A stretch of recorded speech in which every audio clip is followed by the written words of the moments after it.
एक स्वस्थ व्यक्ति निरंतर यह अनुभव नहीं करता कि वह स्वस्थ है। केवल बीमार व्यक्ति स्वास्थ्य में रुचि रखते हैं। जिस क्षण तुम स्वस्थ होते हो, अपनी बीमारी से बाहर आते हो, तुम्हें स्वास्थ्य का अनुभव होगा। लेकिन जब यह तुम्हारा प्रतिदिन का स्वाभाविक अनुभव बन जाता है, प्रत्येक क्षण का, तब तुम्हारे पास बीमारी से विपरीत कोई तुलना करने के लिए नहीं होती। क्या तुमने निरीक्षण किया कि जब तक तुम्हारे सिर में दर्द न हो, तुम्हें तुम्हारे सिर का पता नहीं चलता? क्या तुम अपने सिर के प्रति जागरूक होते हो? तुम्हें तुम्हारे सिर का पता केवल दर्द होने पर चलता है। सिर दर्द से इसका ज्ञान होता है। जिन लोगों को सिर दर्द का अनुभव नहीं है, वे नहीं जानते कि बिना दर्द का स्वस्थ सिर क्या होता है। हमारे सारे अनुभव उनके विपरीत अनुभवों पर निर्भर होते हैं। अगर तुम कड़वा स्वाद नहीं ले सकते, तो तुम कोई मीठा स्वाद भी नहीं ले सकते। अगर तुम अंधेरा नहीं देख सकते, तो तुम प्रकाश भी नहीं देख सकते।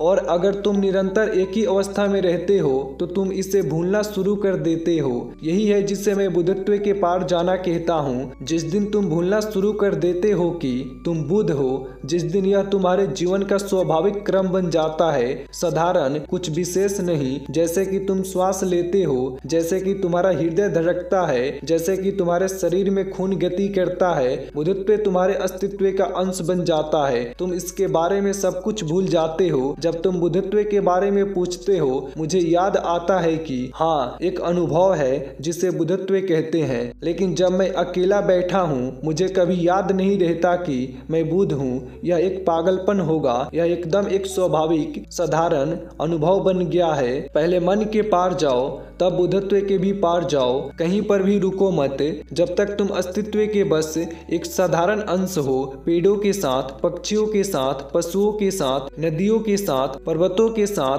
तुम एक गहन संगति अनुभव करते हो। कोई श्रेष्ठता नहीं, कोई हीनता नहीं। गौतम बुद्ध को बुद्धत्व के पार जाने की कुछ झलकियां मिली थी। उन्होंने इसका उल्लेख किया है कि बुद्धत्व के पार जाने की संभावना है। उन्होंने यह नहीं कहा कि वे इसके पार चले गए हैं, लेकिन उन्होंने यह माना कि एक अवस्था होनी चाहिए जब तुम बुद्धत्व के विषय में सब कुछ भूल जाओ। तुम इतने स्वस्थ होते हो कि तुम स्वास्थ्य के बारे में सब कुछ भूल जाते हो। केवल तब भी तुम घर लौटते हो। अंत में बुद्धत्व भी बाधा है, अंतिम बाधा।